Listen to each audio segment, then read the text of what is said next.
High, আমি মনিকা। কাল এসেছি ননদের বাড়িতে বেড়াতে ভাগিনার জন্মদিন উপলক্ষে। হ্যাঁ, এখন অনেকেই বলবে তুমি কেন এত ঘন ঘন ননদ বাড়ি যাও। তাদের প্রশ্নের উত্তরে যদি আমি বলি যে আমি মানসিক শান্তি খুঁজতে যাই, তাহলে তোমরা কেউ বিশ্বাস করবে না, এটা আমি জানি। মায়ের কাছে আর ননদের কাছে আমার একটু বারবার যাওয়া পড়ে।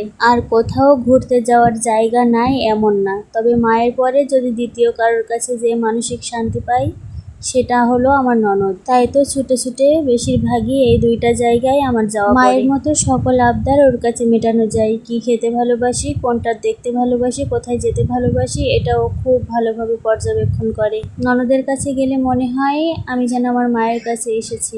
আমার কেন এমন মনে হয় আমি জানি না, তবে এই যুগে এসে মানুষ যখন ফোন নিয়ে ব্যস্ত, তখন ননদ বাড়ি গেলে আমরা মেতে উঠি এক পরশা গল্পের ঝুড়ি নিয়ে। রাত দিন 24 ঘন্টা যদি বিরতিহীনভাবে গল্প চালিয়ে যাই, তারপরেও কেন জানি কোনো ক্লান্তি লাগে না। এই গল্পটা ততটাও গুরুত্বপূর্ণ নয়, আমরা নিজেরাও জানি না আমরা কি গল্প করি। গল্পের কোনো মানে নেই, কোনো আগামাথা নেই, তারপরেও কেন জানি না মানসিক একটা শান্তি। সবাই আমাকে সান্ত্বনা দেয়, তুমি নিজেকে ভালো রাখার চেষ্টা করো, জীবনটা যেহেতু তোমার, তাই নিজেকে ভালো রাখতে নিজেকেই হবে। এটা আমিও বুঝি, কিন্তু কি বলতো, যেখান থেকে আমি ঘুরে দাঁড়ানোর মানসিক শক্তি পাবো, সেটাই আমার নড়বড়ে। তাই তো আমার ঘুরে দাঁড়াতে একটু সময় লাগবে।